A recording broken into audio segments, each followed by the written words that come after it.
Sarvodaya classes के YouTube channel पे आप सभी का हार्दिक अभिनंदन करता हूं। साथ ही साथ आज मैं आपको बताना चाहूँगा आज एक रीजनिंग का नया चैप्टर जिसका नाम सिलोजिज्म और दूसरा इसका नाम स्टेटमेंट एंड कंक्लूजन होता है, कथन और निष्कर्ष। तो आज हम उसके बारे में एक क्लास देंगे जिसमें आपको 0 लेवल से हम क्लास करवाएंगे। जो भी छात्र छात्रा नए होंगे चैनल पे वो लाइक शेयर और सब्सक्राइब करना ना भूलें। और हम आज चलते हैं सिलोजिज्म का 0 से स्टार्ट करने के लिए। अब देखिए इसमें सिलोजिज्म किसे कहते हैं। सिलोजिज्म का हिंदी होता है न्याय। सिलोजिज्म का हिंदी होता है न्याय। इसमें आपके पास कुछ स्टेटमेंट दिया होता है और उसके बाद उसका कुछ कंक्लूजन दिया होता है, यानी आपके पास कुछ कथन दिया होता है और उसका निष्कर्ष को सही या गलत कथन के आधार पे कर सकते हैं। तो यहाँ देखिए सिलोजिज्म को, यहाँ सिलोजिज्म हो गया। ये एग्जाम में जो है सिलोजिज्म से प्रत्येक प्रश्न में 1 से 2 एग्जाम ऐसा नहीं है जिसमें कि सिलोजिज्म का क्वेश्चन नहीं आता है। इसलिए हम कह सकते हैं कि भारत के सभी एग्जाम में सिलोजिज्म 1 से 2 नंबर तो मिनिमम रहता ही रहता है। और साथ ही साथ जब बैंकिंग की बात करेंगे तो बैंकिंग में 5 से 7 नंबर का भी रहता है। इसलिए आप लोग इसे बारीकी से धीरे धीरे देखेंगे और समझेंगे जो किस प्रकार से सिलोजिज्म के प्रश्न को बिना पेन के भी हम बना सकते हैं। तो यहाँ देखिए सिलोजिज्म से प्रायः सभी एग्जाम में प्रश्न पूछे जाते हैं जो हम बता ही चुके हैं। अब देखिए चलते हैं चैप्टर की ओर। सिलोजिज्म के सेंटेंस को हम सामान्यतः 2 पदों में विभक्त करते हैं। सिलोजिज्म के सेंटेंस को हम प्रायः 2 पदों में विभक्त करते हैं और अलग करते हैं। तो अब पहला टर्म मेरा कहलाता है सब्जेक्ट और दूसरा टर्म मेरा कहलाता है प्रीडिकेट। अब यहाँ पे 2 पद कौन कौन सा होगा तो आप देखते होंगे क्वेश्चन रहता है ऑल टेबल आर पेन। तो अब यहाँ देखिए ऑल टेबल आर पेन यानी सभी टेबल पेन हैं, कलम हैं। तो अब इस स्थिति में यही मेरा 2 पद है। पहला पद हम इसको ले लिए टेबल और दूसरा पद ले लिए हम पेन। तो अब यहाँ पर आप देख सकते हैं टेबल को हम सब्जेक्ट माने हैं और पेन को हम प्रीडिकेट माने हैं। टेबल को हम सब्जेक्ट माने हैं और पेन को हम प्रीडिकेट माने हैं। तो इस तरीके से 2 पद विभक्त करते हैं 2 टर्म में। एक मेरा सब्जेक्ट कहलाता है, दूसरा प्रीडिकेट कहलाता है। और यहाँ और एक्सप्लेनेशन हम दिए हुए हैं। जहाँ पहला टर्म सब्जेक्ट कहलाता है वहीं दूसरा टर्म आपका प्रीडिकेट कहलाता है। तो ये मेरा पहला टर्म हो गया, ये मेरा दूसरा टर्म हो गया। टेबल मेरा सब्जेक्ट हो गया और पेन मेरा प्रीडिकेट हो गया है। तो अभी आपको सिर्फ इतना ही ध्यान रखना है जो सब्जेक्ट और प्रीडिकेट किसे कहते हैं। तो अब ध्यान रख रहे होंगे जो पहला टर्म को सब्जेक्ट और दूसरा टर्म को प्रीडिकेट कहते हैं। अब चलते हैं अगला पॉइंट। 4-5 पॉइंट ऐसे हैं जिसको आप यदि बारीकी से समझ जाते हैं तो आपको एक भी क्वेश्चन सिलोजिज्म में बिना पेन के बना सकते हैं और 10 सेकंड में आपका आंसर आ जाएगा। नेक्स्ट चलते हैं, नेक्स्ट बात करते हैं। नेक्स्ट पॉइंट क्या है इसका 3-4 पॉइंट आपको ध्यान रखना है। अब देखिए यहाँ लिखा हुआ है ऑल का उल्टा सम होता है। इसका क्या मतलब है? इसका मतलब देखिए यदि आपके पास कहा जाए ऑल पटना आर बिहार, यानी कहने का तात्पर्य हुआ सभी पटना बिहार हैं। तो अब इस स्थिति में ये आपके पास जो है सभी पटना बिहार है, ऑल पटना आर बिहार। तो इस स्थिति में आप इसको यदि रिवर्स करना चाहेंगे तो रिवर्स करने का मेरा मतलब है उल्टा लिखना चाहते हैं तो अब यहाँ पे बिहार आर पटना तो लिख देंगे क्योंकि यहाँ पे पटना सब्जेक्ट है और बिहार यहाँ पे प्रीडिकेट है। अब उसका उल्टा करने का मतलब बिहार को आप सब्जेक्ट बनाए हैं और पटना को प्रीडिकेट बना है। तो इस कंडीशन में यहाँ पे ऑल के बदले आपको सम देना पड़ेगा। ऑल के बदले क्या देना पड़ेगा? सम देना पड़ेगा। और कह सकते हैं कि सम बिहार आर पटना, कुछ बिहार पटना है। और वैसे भी ऑल पटना आर बिहार इसका डायग्राम भी बनाएंगे तो आपका डायग्राम बनेगा ये पटना यदि होगा तो ये आपका बिहार होगा और आप देख सकते हैं जो पटना तो कंप्लीट बिहार है, लेकिन बिहार कंप्लीट पटना नहीं है, क्योंकि यहाँ पे जो क्षेत्र होगा वो आपका बिहार और पटना दोनों है, जबकि ये सब जो क्षेत्र है ये ओनली बिहार है। इस तरीके से यहाँ पे पॉइंट बनता है, जो ऑल का उल्टा हमेशा सम होता है। आपको ये बात ध्यान रखना पड़ेगा, याद रखना पड़ेगा, अपने दिमाग में बैठा लेना पड़ेगा, जो ऑल का उल्टा हमेशा सम होता है। ऑल का उल्टा हमेशा सम होता है। और ये कब होता है तो आप देख रहे हैं, जो ऑल पटना आर बिहार लिखे हैं, इसी को रिवर्स किए तो सम बिहार आर पटना होता है। तो ये पॉइंट आपको याद करने योग्य हैं। ऑल का उल्टा सम होता है। नेक्स्ट आता है सम का उल्टा सम होता है। अब ये हम इसका एग्जाम्पल ये दे दिए। अब दूसरा एग्जाम्पल हम इसका दे रहे हैं, सम का उल्टा सम कैसे होता है। यदि आपको कहा जाए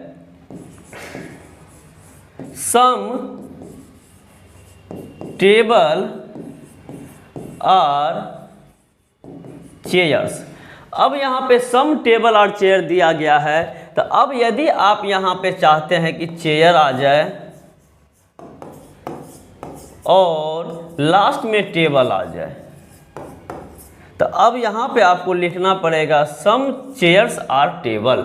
यानी कुछ कुर्सी, कुछ टेबल यदि कुर्सी हैं, अब इसका डायग्राम बनाएंगे तो ये आपका T फॉर टेबल और आपका ये C फॉर चेयर।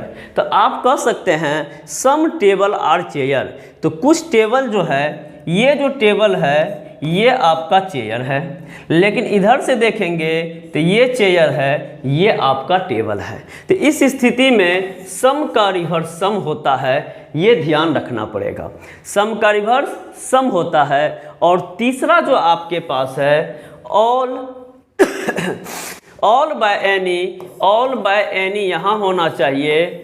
और नो नोट का भी उल्टा all by any no note ही होता है। कहने का मतलब है ऑल के साथ नो का प्रयोग करें या एनी के साथ नो का प्रयोग करें, उसका रिवर्स भी वही होता है। एग्जाम्पल हम देते हैं, यदि आपको पूछा जाए any India are not Nepal. अब आप देख रहे हैं यहाँ कह रहा है कोई भारत नेपाल नहीं है। तो जब कोई भारत नेपाल नहीं होगा तो हम कह सकते हैं, उसका डायग्राम यदि बनाते हैं, ये यदि इंडिया है तो ये आपका नेपाल होगा, क्योंकि इंडिया और नेपाल में कोई संबंध नहीं होगा और यहाँ पे कोई इंडिया नेपाल नहीं है। यदि उधर से पढ़ना चाहेंगे तो कोई नेपाल भी इंडिया नहीं होगा। यानी कहने का मतलब any India are not Nepal. यदि इसका रिवर्स करेंगे तो बोलेंगे any Nepal are not India, not India. यानी कोई नेपाल भारत नहीं है तो कोई भारत भी नेपाल नहीं होगा। और इसी में ऑल का प्रयोग यदि करेंगे तो उसका हम यहाँ पे बता रहे हैं, यदि रहेगा all India are not Nepal, तो इसका रिटर्निंग भी हो जाएगा all Nepal are not India. यानी कहने का अर्थ हुआ यदि इंडिया नेपाल नहीं है तो नेपाल भी इंडिया नहीं होगा। तो इस तरीके से यहाँ सबसे अधिक इम्पोर्टेंट पॉइंट जो है आपको अभी फ़िलहाल इतना याद रखना है, जो पूछा जाएगा ऑल का उल्टा क्या होता है, तो ऑल का उल्टा सम होता है। हिंदी में बात करेंगे तो सभी का उल्टा कुछ होता है, और सम का उल्टा भी सम होता है, यानी कुछ का उल्टा भी कुछ होता है। और तीसरा जो है ऑल बाय एनी, ऑल के साथ नो रहे या एनी के साथ नो रहे तो ऑल बाय एनी, या नो नोट के साथ रिवर्स भी all by any no not भी होता है।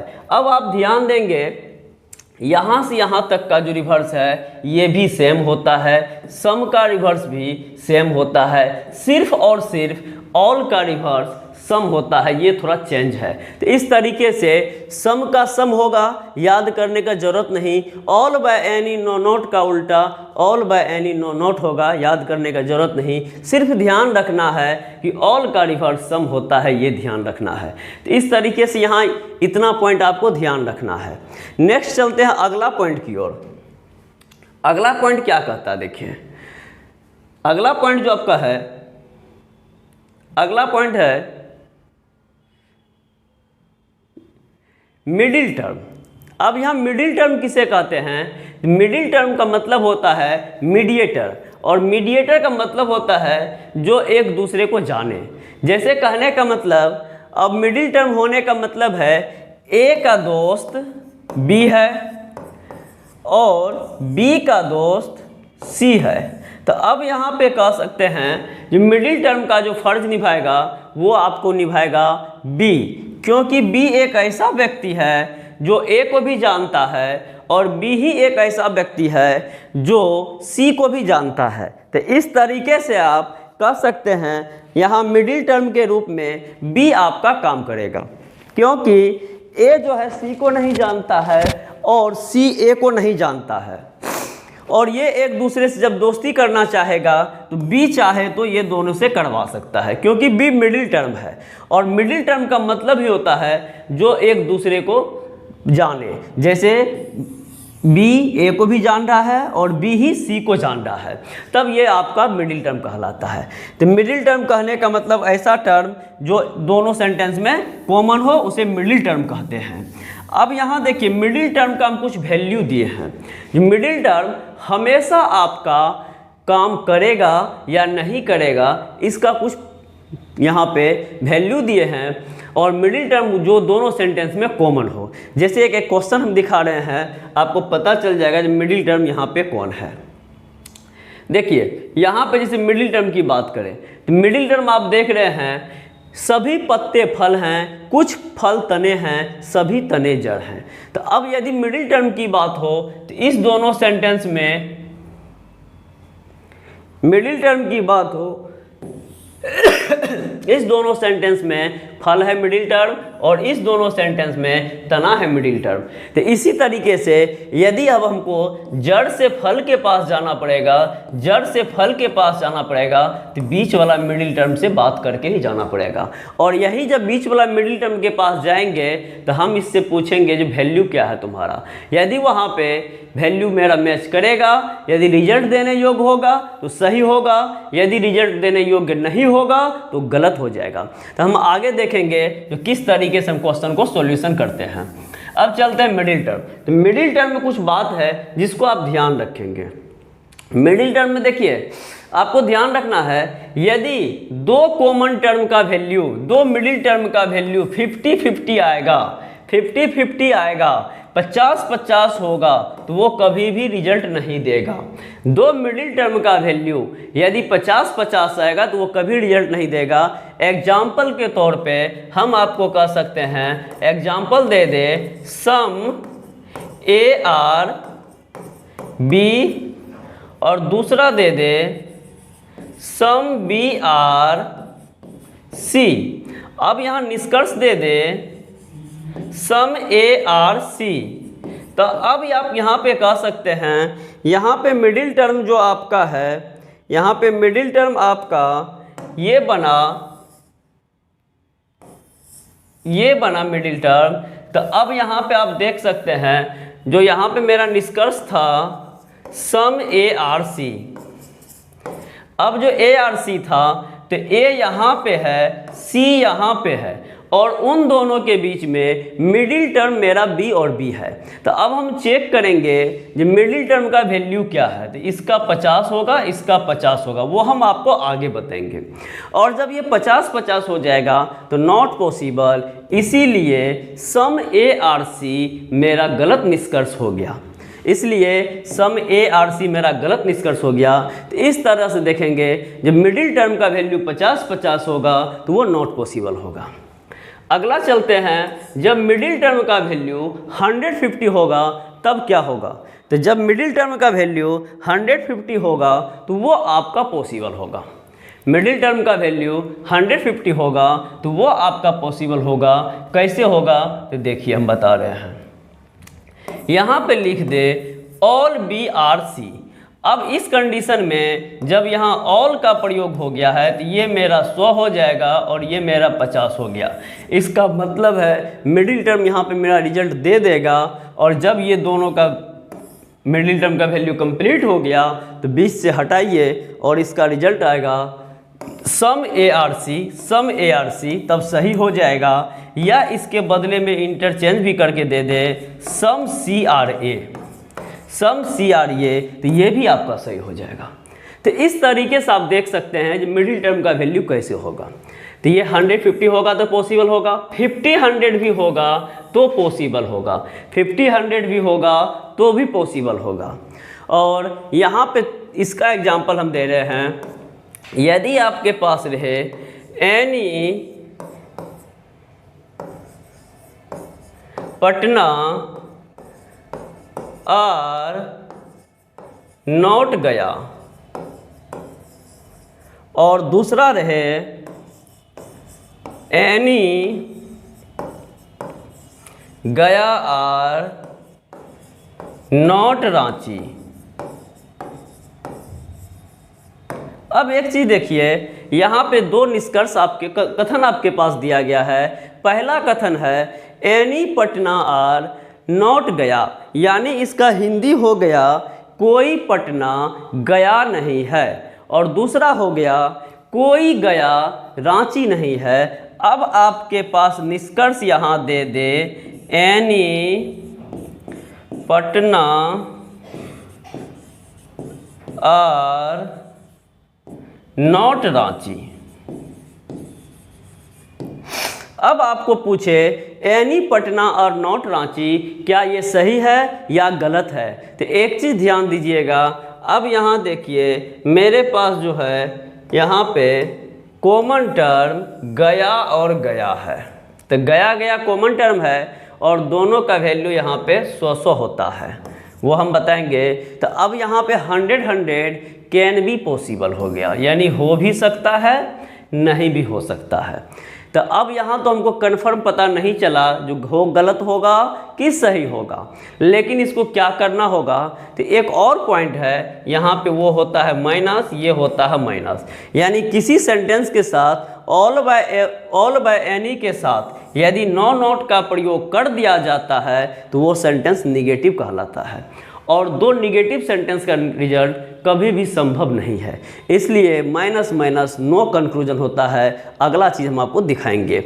और अब यहाँ पे ये जाके गलत हो गया। तो अभी फ़िलहाल आपको इतना चीज़ याद रखना है, इतना चीज़ याद रखना है, जब कभी भी समस्या हो तो हम यही आपसे पूछेंगे जो 50-50 क्या होता है, तो आप बोलेंगे नॉट पॉसिबल। 150 क्या होता है, तो आप बोलेंगे पॉसिबल। 50-100 क्या होता है, तो आप बोलेंगे पॉसिबल। और 100 क्या होता है, आप बोलेंगे कैन बी पॉसिबल, यानी हो भी सकता है नहीं भी हो सकता है। अगला पॉइंट की बात करते हैं। अगला पॉइंट यहाँ आगे देखिए, प्लस माइनस, यानी कहने का अर्थ होता है, अब यहाँ पे निगेटिव पॉजिटिव, निगेटिव सेंटेंस किसे कहते हैं, पॉजिटिव सेंटेंस किसे कहते हैं।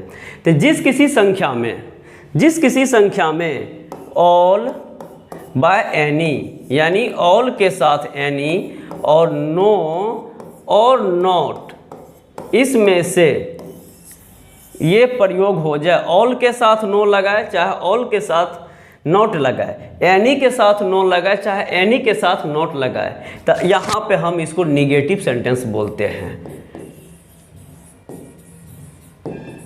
निगेटिव सेंटेंस होगा और हिंदी वाले के लिए यहाँ लिखा हुआ होगा सभी बटे कोई कर लीजिए और यहाँ ना। तो इस स्थिति में निगेटिव सेंटेंस होगा। और पॉजिटिव सेंटेंस कब होगा, जब उसमें ये सब ना दिखाई दे तो पॉजिटिव सेंटेंस होगा। वो हम आपको एग्जाम्पल देंगे तो क्लियर आ जाएगा। तो अब आपको पूछा जाएगा दो पॉजिटिव सेंटेंस यदि रहे और उन दोनों के बीच में हम तुलना करेंगे तो रिजल्ट हमेशा क्या आएगा, तो रिजल्ट हमेशा पॉजिटिव आएगा। इसीलिए दिया गया है प्लस और प्लस जब रहे तो रिजल्ट प्लस में आता है, प्लस और माइनस जब रहे तो रिजल्ट माइनस में आता है, माइनस प्लस रहे तो रिजल्ट माइनस में आता है। और अभी जो कुछ देर पहले आपको बताया पिछला सेट पर, माइनस माइनस नॉट कंक्लूजन, दो निगेटिव सेंटेंस आ जाए और उसके बीच में आप तुलना करते हैं, कोई रिजल्ट निकालना चाहते हैं, तो वो कभी भी संभव नहीं है, वो कुछ भी देगा तो गलत ही होगा। इसलिए दो निगेटिव सेंटेंस रहे कथन में और निष्कर्ष में, या तो पॉजिटिव निकाले या निगेटिव निकाले, तो हम यहाँ पे कह देंगे ये गलत होगा। अब चलते हैं अगला पॉइंट की ओर। अगला पॉइंट आपका क्या है, देखिए अगला पॉइंट है, ये जो है कॉमन टर्म कहाँ कहाँ मिल सकता है, क्योंकि कॉमन टर्म में हम आपको बताए थे 50-100 बताए थे, 50-100, 100-50 और 50-50 और 100-100, तो ये कहाँ मिलेगा? तो ये देखिए, ये मैक्सिमम 4 जगह पे मिल सकता है। जैसे एक छोटा एग्जाम्पल देखें, हम आपको बता रहे हैं। एग्जाम्पल है ऑल ए आर बी, और यहाँ दे दे ऑल बी आर सी। तो देखिए middle term, common term maximum 4 तरह से मिलता है। पहला मिलेगा सब्जेक्ट टू सब्जेक्ट, यहाँ ऊपर नीचे भी 150 आ सकता है। दूसरा होगा सब्जेक्ट टू प्रीडिकेट, यहाँ से यहाँ आ सकता है। तीसरा होगा प्रीडिकेट टू सब्जेक्ट, यहाँ से यहाँ आ सकता है। और चौथा होगा प्रीडिकेट टू प्रीडिकेट, यहाँ से यहाँ हो सकता है। तो मैक्सिमम 4 जगह से मिलेगा, लेकिन अधिकतर क्वेश्चन में आप यहीं से मिलाते हुए देखेंगे, क्योंकि अधिक से अधिक क्वेश्चन में प्रीडिकेट टू सब्जेक्ट ही मिलता है। यदि आपको हम पूछे कॉमन टर्म कितने तरह से मिलता है, तो आपको बताना है एसएस, पीपी, एसपी और पीएस, यानी subject to subject, predicate to predicate, subject to predicate, predicate to subject, मात्र 4 तरीके से मिलता है। तो इस तरीके से ये कॉमन टर्म मिला लेंगे। अब अगला जो होता है, अगला एक छोटा पॉइंट है इंटरचेंज। इंटरचेंज किसे कहते हैं? इंटरचेंज कहने का मतलब अदली बदली कर लेना। अब यहाँ देखिए, इंटरचेंज का मतलब है यदि कंक्लूजन का सब्जेक्ट और प्रीडिकेट अगर एक ही स्टेटमेंट में मिल जाए तो वो इंटरचेंज कहलाता है। अब यहाँ देखिए, यदि सेम हो जाएगा तो वो गलत हो जाएगा। जैसे कहने का मतलब हम यहाँ पे कहेंगे ऑल बोर्ड आर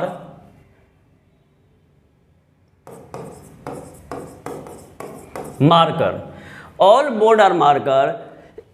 अब इसका इंटरचेंज करिएगा तो हो जाएगा सम मार्कर आर बोर्ड। अब कहने का मतलब इंटरचेंज कैसे हो गया?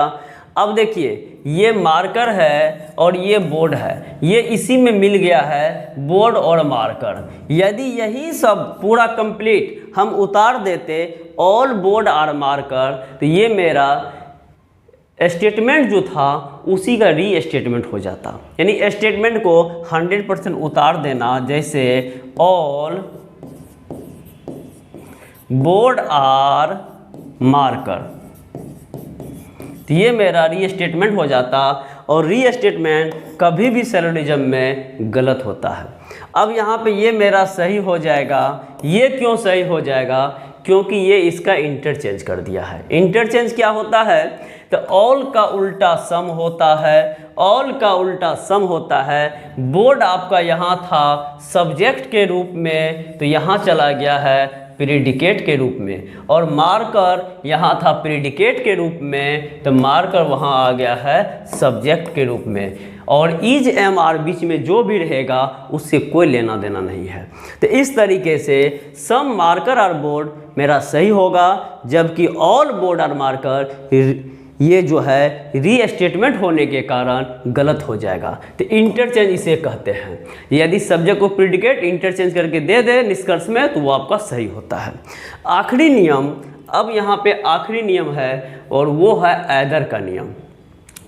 ऐदर का नियम किसे कहते हैं और ऐदर का नियम क्या होता है? तो ऐदर का नियम में देखिए, सबसे पहला बात आपके पास ऐदर और का जब नियम निकालेंगे तो यहाँ पर आपके पास कुछ निष्कर्ष दिया होता है, कुछ कंक्लूजन दिया होता है। तो उस कंक्लूजन में दो निष्कर्ष यदि रहे तब तो कोई खास दिक्कत नहीं है, लेकिन बैंक पीओ की बात करेंगे या यूपीएससी सीसेट पेपर की बात करेंगे तो 3-4 निष्कर्ष भी दे देता है।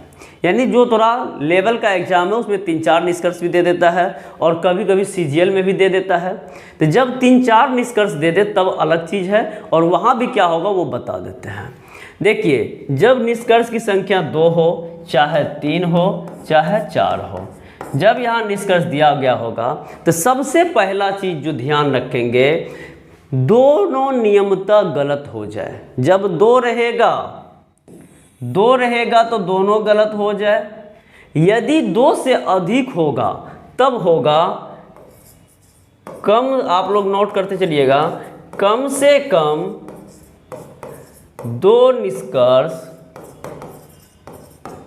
गलत हो, कम से कम 2 निष्कर्ष गलत हो। यानी अब निष्कर्ष की संख्या 2, 3, 4, 5 कुछ भी रहे, हमको ऐदर में जाने के लिए सबसे पहले कम से कम 2 निष्कर्ष गलत हो।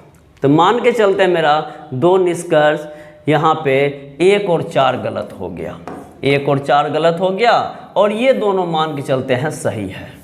तो जब ये दोनों गलत हो गया उसके बाद क्या देखेंगे?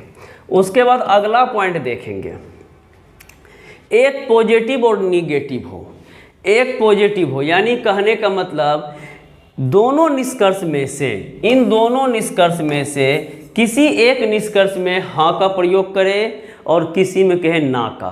तो जैसे यहाँ कह दे राम आम खाता है, और यहाँ रहे राम आम नहीं खाता है। अब यहाँ पे इसको सब्जेक्ट बनाएंगे, इसको प्रेडिकेट बनाएंगे, इसको सब्जेक्ट बनाएंगे, इसको प्रेडिकेट बनाएंगे, ठीक है। तो अब आप देख रहे हैं, एक में कहता है खाता है, एक में कहता है नहीं खाता है। तो यानी एक जो है ये नहीं जब दिखाई दिया तो ये निगेटिव है, इसमें कुछ नहीं है तो ये पॉजिटिव। तो एक निगेटिव हो, दूसरा पॉजिटिव हो। अब 1 नंबर पॉजिटिव होगा या 4 नंबर पॉजिटिव होगा, इससे कोई लेना देना नहीं है। 1 और 4 दोनों में से कोई एक पॉजिटिव हो जाए और कोई एक निगेटिव हो जाए। तो आपका ऊपर वाला पॉजिटिव है और नीचे वाला निगेटिव है। और तीसरा जो कह रहा है, दोनों निष्कर्ष में सब्जेक्ट और प्रेडिकेट सेम हो।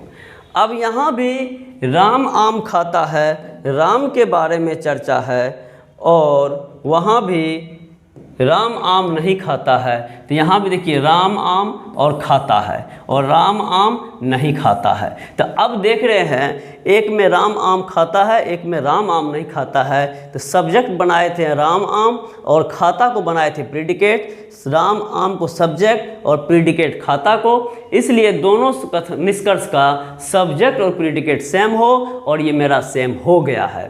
तो इस स्थिति में मेरा ये और ये ऐदर में जाएगा। अब जब मेरा सेकेंड और थर्ड 100% सही है तो इसका आंसर हो जाएगा second, third and either first, either fourth. यानी 2, 3 और 1 या 4 सही हैं। यानी कहने का मतलब फॉलो करता है, 1 और 4 ऐदर में जाएगा, जबकि 2 और 3 100% सही है। तो इस तरीके से आप यहाँ पे बना सकते हैं। अब सेलोनिज्म के जितने भी टर्म एंड कंडीशन थे वो ख़त्म हो चुके हैं। और यहाँ देखिए, प्लस में ये है, ये माइनस में है, और ये माइनस में है, दोनों गलत है। अब यहाँ पे ए मैच कर रहा है, सी मैच कर रहा है, तो ये सब्जेक्ट प्रेडिकेट समान हो गया। तो इस तरीके से सेलोनिज्म बनाने के लिए बिना पेन का इतना काम आपको करना पड़ेगा।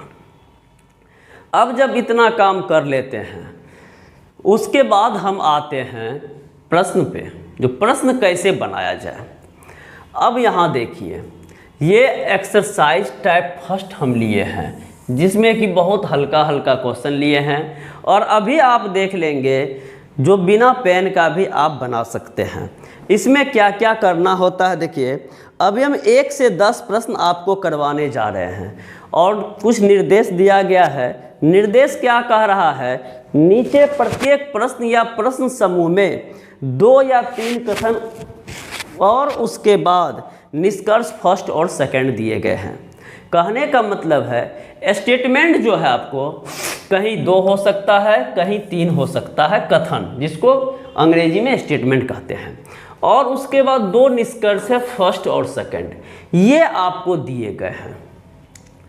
आपको दिए गए दोनों कथनों को सत्य मानना है। अब आपको कथन में दे दिया जाए मोदी जी भारत के प्रधानमंत्री नहीं हैं, ये यदि कथन में दे दिया तो आपको वो बात 100% मान लेना चाहिए कि मोदी जी भारत के वर्तमान में प्रधानमंत्री नहीं हैं। क्योंकि ऐसा नहीं अपना बुद्धि और विवेक लगाएंगे, नहीं सर मेरा जीके मजबूत, हम जानते हैं कि भारत के प्रधानमंत्री मोदी जी हैं तो इसलिए वो गलत हो जाएगा। नहीं, स्टेटमेंट में जो देगा वो आपको 100% सही मानना होगा, भले ही वो सर्वज्ञात तथ्यों से भिन्न हो। यानी जो अभी बताया कि आप जानते हैं उससे कोई लेना देना नहीं है। दोनों निष्कर्ष को पढ़िए, फिर तय कीजिए कि कौन सा निष्कर्ष दिए गए कथनों का तर्क संगत रूप से अनुसरण करता है। यानी जो निष्कर्ष है, जो स्टेटमेंट है, तो स्टेटमेंट के आधार पे आप ये कंक्लूजन को डिसाइड करेंगे जो कौन सा कंक्लूजन 100% सही आ रहा है। चाहे सर्वज्ञात तथ्य कुछ भी हो, उससे कोई लेना देना नहीं है। अब इसका आता है बारी उत्तर देने का, क्योंकि बहुत से ऐसे छात्र छात्रा होते हैं जो एग्ज़ाम में उत्तर नहीं दे पाते हैं, और वो बना भी लेते हैं लेकिन दे नहीं पाते हैं। उसका मुख्य रीज़न होगा बिना प्रैक्टिस का एग्ज़ाम में कूद जाना। ठीक है, और आप लोग को पता ही है, जो बिना तैरते नहीं जानता है तैरने के लिए और नदी में कूदेगा तो क्या होगा, डूब ही जाएगा। ठीक उसी प्रकार ये मेहनत तो कर लेते हैं बच्चे, लेकिन कंफ्यूज कर जाते हैं आंसर कैसे देंगे। इसलिए किसी भी प्रश्न को एग्जाम में बनाने से पहले उसका जो निर्देश होता है, डायरेक्शन होता है, उसको हर हाल में ध्यान रखिएगा। अब यहाँ देखिए, अगला जो क्वेश्चन हम बताएंगे उसमें 2 ही निष्कर्ष दिया गया है।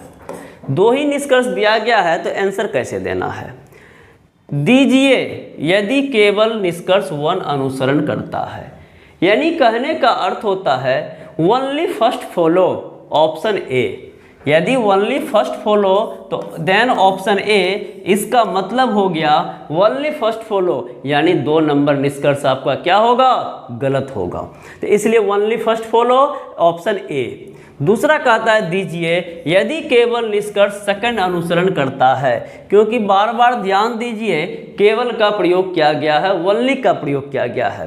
तो जब आपका केवल सेकंड सही होगा इसका मतलब है कि फर्स्ट गलत होगा, तब है ना केवल सेकंड सही होगा। तब यहाँ पे only second follow option B, only second follow option B. और सी नंबर ऑप्शन है दीजिए यदि या तो निष्कर्ष 1 या 2 अनुसरण करता है। यानी आइदर का कंडीशन होगा या तो फर्स्ट या सेकंड, तब आपका आंसर सी हो जाएगा। और आइदर का मतलब क्या है, दोनों में से कोई कंफर्म पता नहीं चलेगा जो कौन सही है। इस कंडीशन में आप आइदर लगाएंगे और आइदर का मतलब ऑप्शन सी। दीजिए यदि ना तो निष्कर्ष 1 और ना ही 2 अनुसरण करता है। Option first and second are not follow, यानी पहला और दूसरा कोई सही नहीं है, दोनों गलत होने पे आप ऑप्शन नंबर डी देंगे। दोनों गलत होने पे option number D. Non follow कर सकते हैं क्योंकि 2 ही निष्कर्ष है, तो 2 ही को नॉन या 1, 2 कर सकते हैं। दीजिए यदि 1 और 2 दोनों अनुसरण करता है, both first and second are true, यानी पहला और दूसरा जब दोनों सही हो जाएगा तो आप ऑप्शन दीजिए ई नंबर, यानी फर्स्ट एंड सेकंड आर दोनों जब सही हो जाएगा तो ऑप्शन नंबर ई देंगे। अब चलते हैं एक्सरसाइज का पहला क्वेश्चन, और पहला क्वेश्चन में देखिए सबसे पहले आपको क्या करना है। जब आपके पास ये प्रश्न आ चुका है तो सबसे पहले आप देखिए यहाँ पे वैल्यू बना लीजिए, जो हम किसका वैल्यू कितना देंगे। तो अब यहाँ पे क्वेश्चन नंबर 1 है। क्वेश्चन नंबर 1 क्या कह रहा है, देखिए क्वेश्चन नंबर 1 कह रहा है सभी बोतल टैंक हैं, सभी टैंक ड्रम हैं, सभी ड्रम पाइप हैं। आपको स्टेटमेंट में जो भी रहेगा कोई दिक्कत नहीं है, डायरेक्ट आप निष्कर्ष पे बात करेंगे। निष्कर्ष क्या कहता है, तो सबसे पहला काम, यदि ऑल के साथ वैल्यू कैसे देंगे, यदि ऑल के साथ स्टार्टिंग है तो आपका ऑल का वैल्यू 50 होगा। यानी कोई कथन या निष्कर्ष यदि सभी से शुरू होता है और वहाँ पे नो नोट का प्रयोग नहीं किया जाता है, कोई भी कथन और निष्कर्ष सभी से शुरू होता है और नो नोट का प्रयोग नहीं किया जाता है, तो प्रथम पद का वैल्यू 100 होता है और दूसरा पद का वैल्यू 50 होता है। यानी हम कह सकते हैं ऑल पॉजिटिव में सब्जेक्ट 100 और प्रीडिकेट 50। ये हो गया। फिर यहाँ पे वही कंडीशन है, ऑल पॉजिटिव है तो 150, ऑल पॉजिटिव है तो 150। अब ये यहाँ पे आप सभी का पोजीशन दे दिए हैं 150 का। अब आप देखते हैं पहला निष्कर्ष है, तो ये आपके पास जो है कथन दिया गया है। अब कथन तो ऊपर में दिया गया है, सबसे पहला काम हम कथन में वैल्यू देंगे, दूसरा काम हम निष्कर्ष पे आके देखेंगे। यहाँ पे हमको क्या चाहिए, यहाँ कह रहा है कुछ पाइप टैंक हैं, कुछ पाइप टैंक हैं। तो यहाँ पे जब कुछ पाइप टैंक हैं तो अब यहाँ पे क्या करेंगे आप, यहाँ देखिए कुछ पाइप टैंक है। तो पाइप और टैंक, पाइप आपके पास यहाँ पे है, टैंक आपके पास यहाँ पे है। यानी टैंक आपके पास 2 है, एक टैंक यहाँ भी है, एक टैंक यहाँ भी है और एक टैंक बीच में है, जबकि पाइप आपके पास एक ही पीस है। इस कंडीशन में कौन सा टैंक लेना है, कौन सा पाइप लेना है, तो पाइप की संख्या जब 1 है तो वहाँ पे आपके पास ऑप्शन नहीं है, लेकिन जब टैंक की संख्या 2 है तो वहाँ पे ऑप्शन है, ये टैंक ले कि वो टैंक ले। तो यहाँ पे ध्यान दीजिएगा, इस टैंक के साथ बोतल है, इस टैंक के साथ ड्रम है और इस पाइप के साथ ड्रम है। इसलिए हम यदि ये टैंक लेते हैं और ये पाइप तो लेना ही है, तो इस कंडीशन में मेरा ड्रम और ड्रम कॉमन टर्म मिल जाएगा। जबकि ऊपर वाला हम लेंगे तो वहाँ जो है बोतल और ड्रम कभी कॉमन टर्म नहीं मिल पाएगा। इस स्थिति में हम ऊपर वाला टैंक नहीं लेके बीच वाला टैंक लेंगे। अब देखिए जब ये 100 और ये 50 हो गया तो ये ड्रम का काम तमाम हो गया। जब 100 और 50 हो गया तो ड्रम का काम तमाम हो गया। अब यहाँ पे मेरे पास जो रिजल्ट आएगा इधर से पढ़ेंगे तो सभी टैंक पाइप हैं, ये पढ़ेंगे। ऊपर से पढ़ेंगे तो सभी टैंक पाइप हैं। ऐसा क्यों? क्योंकि देखिए सभी टैंक पाइप हैं। अब यदि इसी का रिवर्स करने का नौबत आएगा, नीचे से पढ़ने का आएगा, तो ऑल का उल्टा सम होता था, तो हम पढ़ेंगे कुछ पाइप टैंक हैं। ये मेरा दोनों निष्कर्ष सही है।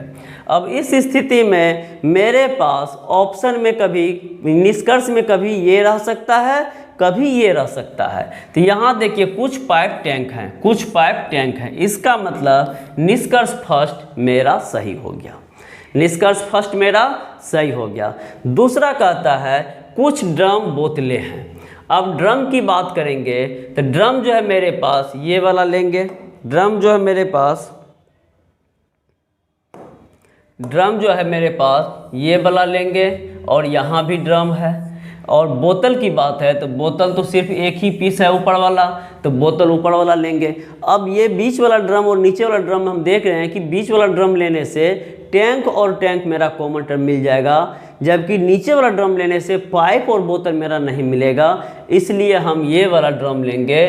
तो इस स्थिति में टैंक 100 है और यहाँ टैंक 50 है तो 150 पॉसिबल, तब इसका रिजल्ट क्या आ जाएगा, रिजल्ट ऊपर से पढ़िएगा तो रिजल्ट आएगा सभी बोतलें ड्रम हैं। और इसी का रिवर्स पढ़िएगा तो कुछ ड्रम बोतलें हैं।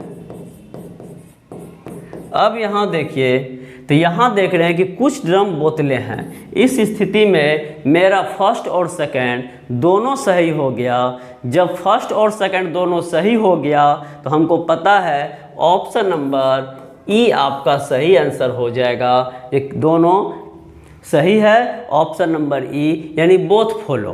तो इस तरीके से आपको अभी हम 10 प्रश्न करवाने जा रहे हैं। जिस किसी को दिक्कत होगा फिर आप कमेंट कर दीजिएगा।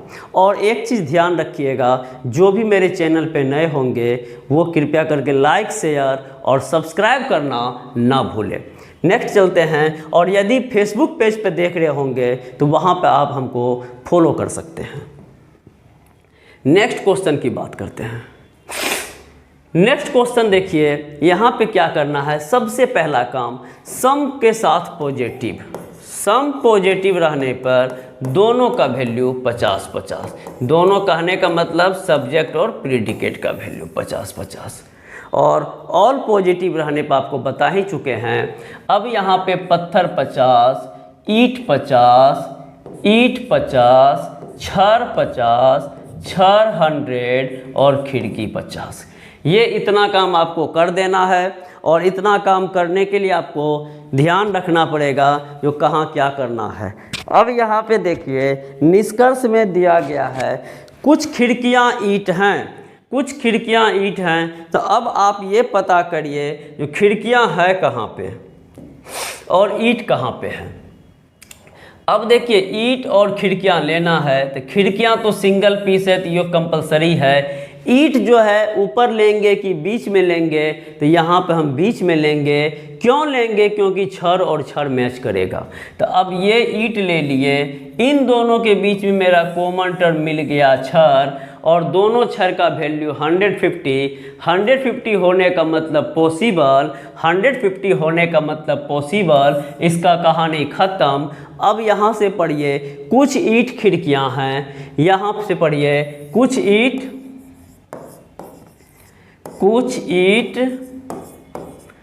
ईंटें खिड़कियाँ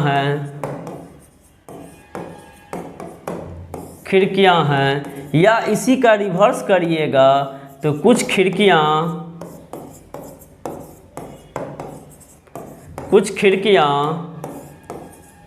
ईंट हैं। दोनों अपने आप में सही है। ऊपर से पढ़ेंगे तो कुछ ईंट खिड़की है और नीचे से पढ़ेंगे तो कुछ खिड़की ईंट है, इसलिए ये दोनों मेरा सही है। दोनों में से निष्कर्ष में क्या दिया हुआ है तो हम देखते हैं कुछ खिड़कियां ईंट है, ये नीचे वाला दिया गया है। तो आपका निष्कर्ष पहला सही हो जाता है। उसके बाद निष्कर्ष सेकंड की बात करते हैं। कुछ छड़ पत्थर हैं, छड़ पत्थर हैं तो छड़ ये आपका बीच वाला लेना पड़ेगा। क्यों लेना पड़ेगा बीच वाला छड़, क्योंकि छड़ तो नीचे भी है लेकिन पत्थर मेरा ऊपर है। अब इस स्थिति में ये छड़ लिए, ये पत्थर लिए, और कॉमन टर्म जो मेरा दिख रहा है तो आपको आसानी से समझ में आ रहा होगा कॉमन टर्म ईंट और ईंट है। और दोनों ईंट का वैल्यू आपके आँखों के नज़रों के सामने दोनों ईंट का वैल्यू जो है 50-50 है। और 50-50 हम आपको बता चुके हैं नॉट पॉसिबल, इसीलिए इस पे कोई चर्चा नहीं करेंगे। और एक सही और 2 नंबर गलत, only first follow. Option number A आपका सही आंसर है। ऑप्शन नंबर ए आपका सही नंबर है, केवल पहला सही है। कुछ छड़ पत्थर है 50-50 नॉट पॉसिबल, कहानी ख़त्म। नेक्स्ट क्वेश्चन की बात करते हैं। क्वेश्चन नंबर 3 देखिए। 3 में क्या कर रहा है, पहला काम वैल्यू देना। तो ये आपका 100, ये आपका 50, ये आपका 50, ये आपका 50, ये आपका 100, ये आपका 50। अब देखिए जड़ और फल, जड़ और फल, तो जड़ फल यहाँ लेंगे, तना तना 150, और ये आपका जो 150 है तो कहानी ख़त्म, यानी रिजल्ट देगा। और रिजल्ट क्या आएगा, कुछ फल जड़ हैं, ये रिजल्ट आएगा। या इधर से पढ़ेंगे तो कुछ जड़ फल हैं, यानी ऊपर से पढ़े तो कुछ फल जड़ हैं। यदि ये आपका सही है तो इसका रिवर्स भी सही होगा। और याद होगा सम का रिवर्स सम में जाता है, लास्ट वाला फर्स्ट में आता है, फर्स्ट वाला लास्ट में जाता है, और हैं का उल्टा है ही होता है।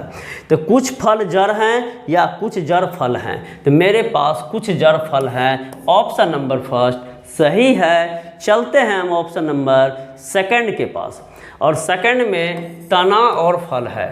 सेकंड में तना और फल है, तो आप देख रहे हैं तना यहाँ है, फल यहाँ है। और एक पॉइंट आपको बताए थे, इंटरचेंज की। इंटरचेंज किसे कहते हैं, यदि निष्कर्ष का सब्जेक्ट और प्रीडिकेट किसी एक ही स्टेटमेंट में मिल जाए तो या तो वो सेम होगा या रिवर्स होगा। सेम होगा यानी री स्टेटमेंट होगा, और जब सेम होगा तो गलत होगा, रिवर्स होगा तो सही होगा।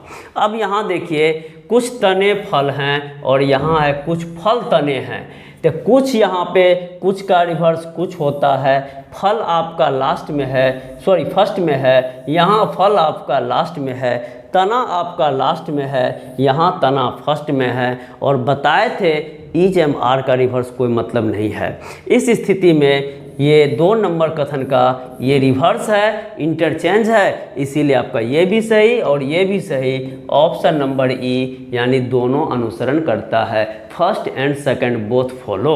ओके, नेक्स्ट चलते हैं क्वेश्चन नंबर 4 के पास।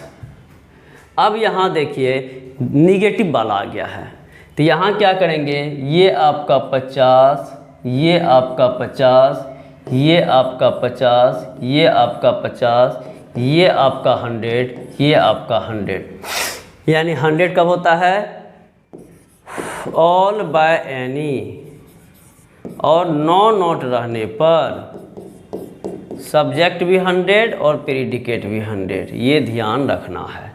ऑल बाय एनी और नो नोट रहने पर सब्जेक्ट भी 100 और प्रीडिकेट भी 100, ये ध्यान रखना है। अब यहाँ कह रहा है कुछ ट्रॉलियाँ मशीन नहीं है। सबसे पहले ट्रॉली कहाँ आपके पास भाई, ट्रॉली एक यहाँ, ट्रॉली एक यहाँ, मशीन यहाँ। अब एक चीज़ ध्यान दीजिए, ये आपके पास स्टेटमेंट है, इसके आधार पे आप निष्कर्ष निकालते हैं। तो एक चीज़ नोट में आप लोग लिख लीजिएगा, नोट में लिखना क्या है लिख लीजिए। यहाँ पे हम बता रहे हैं निष्कर्ष और कथन। कथन में जिस किसी सब्जेक्ट और प्रीडिकेट का वैल्यू मैक्सिमम जितना होगा, निष्कर्ष कथन में जिस किसी सब्जेक्ट या प्रीडिकेट का वैल्यू मैक्सिमम जितना होगा, उससे अधिक कभी भी निष्कर्ष में नहीं होना चाहिए।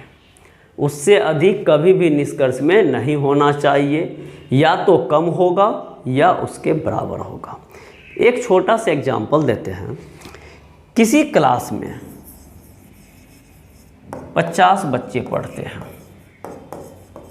किसी क्लास में 50 बच्चे पढ़ते हैं।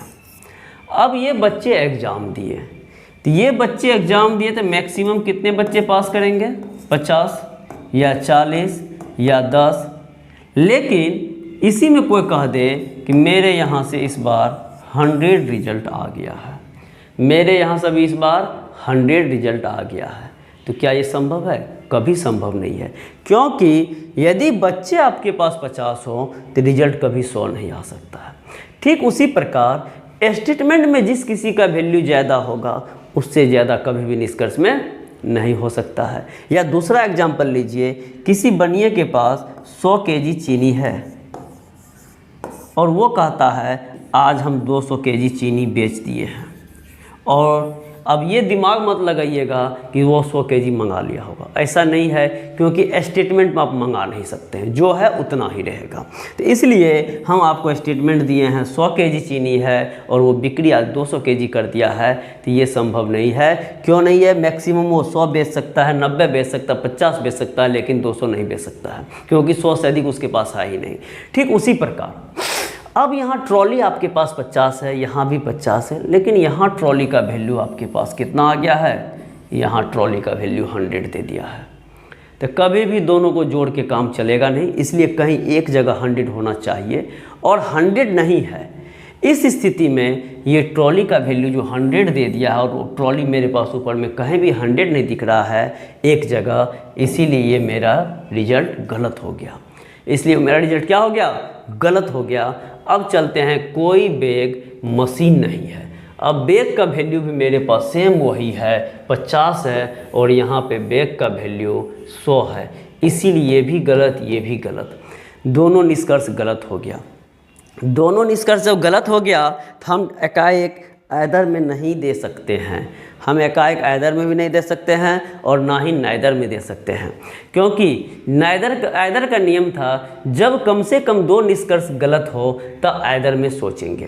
तो ये मेरा दोनों गलत हो गया, ऐदर में सोच लिए। दूसरा था एक नेगेटिव एक पॉजिटिव होना चाहिए, जबकि मेरे पास दोनों सेंटेंस नेगेटिव ही है, इसलिए अब हम ऐदर का जो तीसरा नियम था सब्जेक्ट और प्रीडिकेट सेम होना चाहिए, वो चेक करने की कोई ज़रूरत नहीं है, क्योंकि ऐदर फुलफ़िल करने के लिए तीनों नियम चाहिए और 3 में से पहला नियम फुलफ़िल करता है, दूसरा नियम एक पॉजिटिव एक निगेटिव नहीं करता है, इसलिए अब ये हमेशा नाइदर में ही रहेगा और ऐदर का चेक करने की ज़रूरत भी नहीं है। इसलिए ऑप्शन नंबर डी इसका सही आंसर, ना तो फर्स्ट सही है ना ही सेकंड सही है, neither first nor second follow. Next question की बात करते हैं, क्वेश्चन नंबर 5। क्वेश्चन नंबर 5 कह रहा है सभी पंखे ब्लेड हैं, तो यहाँ वैल्यू आपका हो जाएगा 100, यहाँ हो जाएगा 50, यहाँ हो जाएगा 100, यहाँ हो जाएगा 50, यहाँ हो जाएगा 100, यहाँ हो जाएगा 50। अब कहता है सभी सिस्टम ब्लेड हैं, सभी सिस्टम ब्लेड हैं, तो सिस्टम यहाँ है, ब्लेड यहाँ है। अब एक चीज़ ध्यान दीजिए, कॉमन टर्म आपका 150 पॉसिबल है, 150 पॉसिबल है, तो रिजल्ट आ जाएगा सभी ब्लेड सिस्टम हैं, और ये आपका सही होगा। और इसका जब रिवर्स करेंगे तो आ जाएगा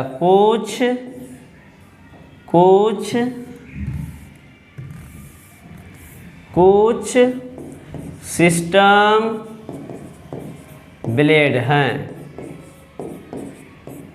अब यहाँ देखिए आपके पास यहाँ कह रहा है सभी सिस्टम ब्लेड हैं, तो अभी कुछ पिछला क्वेश्चन में बताए थे स्टेटमेंट में वैल्यू कभी भी अधिक नहीं आना चाहिए कथन से, निष्कर्ष में, कंक्लूजन में कभी भी वैल्यू स्टेटमेंट से अधिक नहीं आना चाहिए, और स्टेटमेंट में आपका 50 है और यहाँ पे ये 100 है, इसलिए ये गलत। यहाँ पे क्या होता, सभी ब्लेड सिस्टम है तो सही होता, या कुछ सिस्टम ब्लेड है कुछ का प्रयोग करता तो ये सही होता, लेकिन कुछ के बदले यहाँ सभी का प्रयोग किया है, इसीलिए गलत है। और दूसरा कहता है सभी पंखे सिस्टम है, पंखे ऊपर में है और सिस्टम नीचे में है। अब यहाँ देखिए ऊपर से नीचे कॉमन टर्म जो मेरे पास है, कॉमन टर्म मेरे पास यहाँ पे कंप्यूटर मिलाना है, ब्लेड मिलाना है। अब आप देखिए ऊपर पंखे नीचे सिस्टम, ये 50-100 पॉसिबल, 50-100 पॉसिबल, ये अब दोनों का कहानी ख़त्म। अब आप पढ़ेंगे सभी पंखे सिस्टम हैं। क्या पढ़ेंगे? सभी पंखे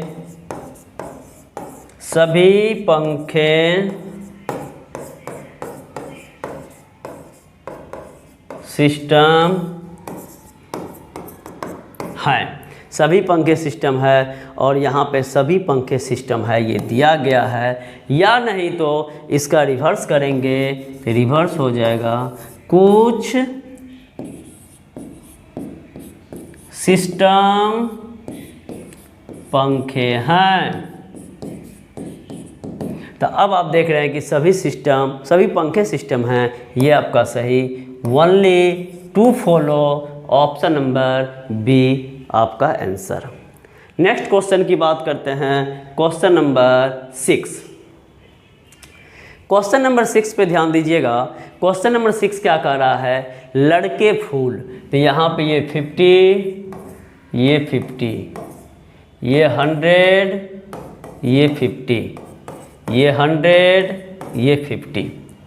अब एक चीज़ ध्यान दीजिए, अब अधिक घिसापिटी नहीं करना है, डायरेक्ट क्वेश्चन बनाना है। मकान और फूल, मकान ये है, फूल आपका ये है। अब आप देख रहे हैं कॉमन टर्म जंगल जंगल, 150 पॉसिबल, ये अब ख़त्म। अब आंसर होगा सभी फूल मकान हैं। इधर से पढ़ेंगे तो सभी फूल मकान हैं, ये पढ़ेंगे, या इधर से पढ़ेंगे तो कुछ मकान फूल हैं, कुछ मकान फूल हैं। आंसर आपका सही। नेक्स्ट करते हैं, फिर से बताते हैं। इधर से पढ़ेंगे सभी मकान फूल हैं, और यहाँ 50 होने के कारण कुछ मकान फूल हैं, तो कुछ मकान फूल हैं, सही हो गया। नेक्स्ट क्वेश्चन की बात करते हैं कंडीशन की। अब देखिए कुछ मकान लड़के हैं, तो मकान यही रहेगा, लड़का सबसे ऊपर में है, लड़का सबसे ऊपर में है। अब बीच में देखेंगे जंगल जंगल, 150 पॉसिबल, फूल फूल, 150 पॉसिबल। आंसर निकलेगा कुछ लड़के मकान हैं। ऊपर से पढ़ेंगे तो कुछ लड़के मकान हैं, और नीचे से पढ़ना होगा तो यहाँ 50 है, इसलिए कुछ मकान लड़का है, कुछ मकान लड़का है। ऑप्शन नंबर 2 सही, ऑप्शन नंबर 1 सही, ऑप्शन नंबर ई आपका आंसर, यानी both first and second are follow. Next question की बात करते हैं, और क्वेश्चन नंबर 7। क्वेश्चन नंबर 7 में देखिए, यहाँ पे कह रहा है, ऊपर में आप देख रहे हैं कि सारे स्टेटमेंट जो है पॉजिटिव है, और जब सारे स्टेटमेंट पॉजिटिव होता है तो निष्कर्ष कभी भी निगेटिव नहीं होगा, क्योंकि आपको पिछले हम बताए थे प्लस प्लस हमेशा प्लस होता है। इसलिए इस महानुभव को बिना सोचे समझे काट दीजिए, जो सर ये निगेटिव है, कभी संभव नहीं है। अब रही बात ऊपर नोटबुक और चौक, ये नोटबुक है, ये चौक है। ये देखिए 50, ये 50, ये 100, ये 50। तो यहाँ पे कलम जब नॉट पॉसिबल हो गया तो घड़ी घड़ी पॉसिबल होने से भी कोई फ़ायदा नहीं है, क्योंकि एक बार यदि नॉट पॉसिबल हो गया और आगे पॉसिबल है तो कोई फ़ायदा नहीं है। इसीलिए कलम 50-50 नॉट पॉसिबल, तो ये भी गलत, ये भी गलत। दोनों जब गलत हो गया तो अब यहाँ देखेंगे एक बार आइदर का नियम। आइदर का नियम कहता है 2 सेंटेंस गलत हो जाए निष्कर्ष, और एक नहीं एक हाँ, तो एक प्लस में हो और एक माइनस में हो, तो ये प्लस माइनस भी है, और सब्जेक्ट प्रीडिकेट सेम है। तो आप देख रहे हैं ऊपर भी नोटबुक चौक हैं, चौक चौक हैं। इस स्थिति में ये आइदर चला जाएगा, और आइदर का मतलब है option number C. Option number C आपका आंसर आइदर चला जाएगा। नेक्स्ट क्वेश्चन की बात करते हैं, क्वेश्चन नंबर 8। अब 8 क्वेश्चन नंबर देखिए, पेड़ और घड़ियाँ। पेड़ कहाँ है, यहाँ है, घड़ियाँ कहाँ है, यहाँ है।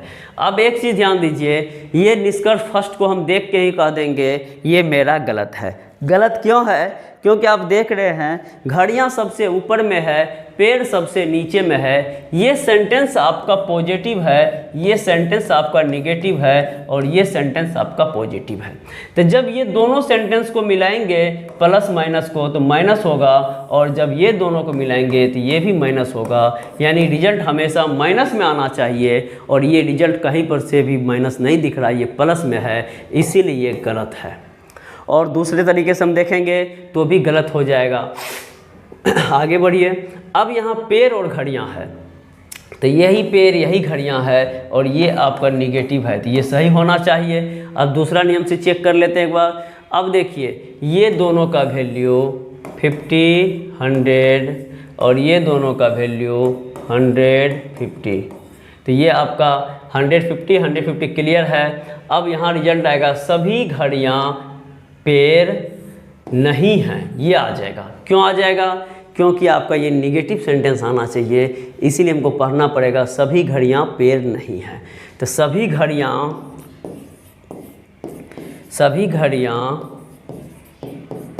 पेड़ नहीं हैं, ये पढ़ना पड़ेगा। और जब ये हम पढ़ेंगे तो ये मेरा गलत हो जाएगा, क्योंकि पेड़ का वैल्यू यहाँ 100 हो जाएगा, जबकि पेड़ मेरे पास मैक्सिमम यहाँ पे 50 है।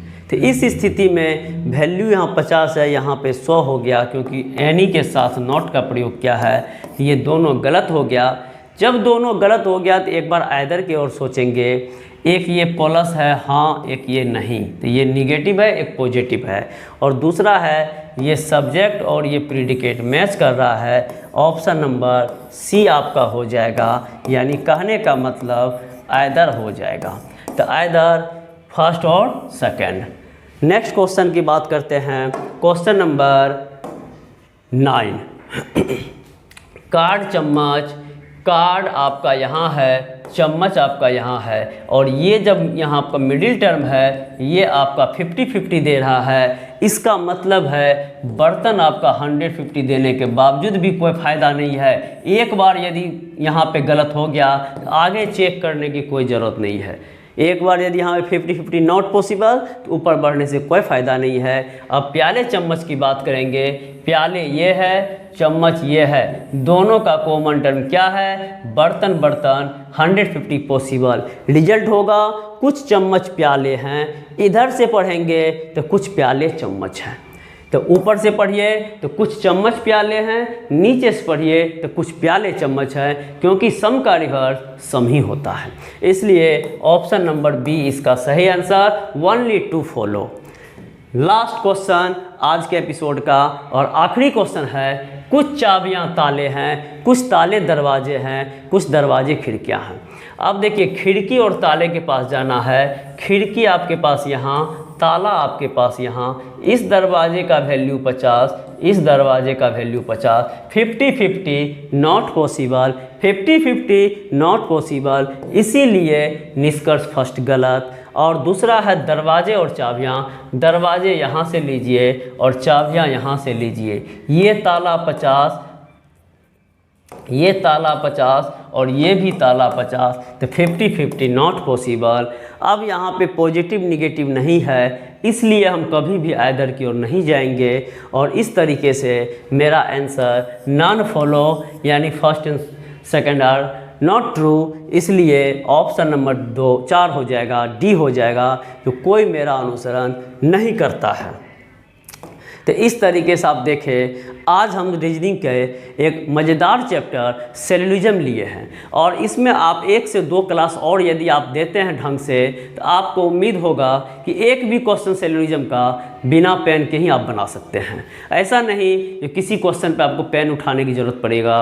और इसका भारी से भारी टाइप, यानी संभावना वाला क्वेश्चन आता है, पॉसिबिलिटी वाला क्वेश्चन आता है। प्रत्येक क्वेश्चन, हर एक क्वेश्चन को हम अलग अलग तरीके से आपको बताने का कोशिश करेंगे और बताएंगे। तो हम आपको लास्ट में बताएंगे, जो भी लोग मेरे चैनल पे नए होंगे वो कृपया करके लाइक शेयर और सब्सक्राइब करना ना भूलें। और जाते जाते फेसबुक पेज पे यदि आप देख रहे होंगे तो वहाँ पर आप हमें फॉलो कर सकते हैं। तो आज दीजिए हमें इजाज़त।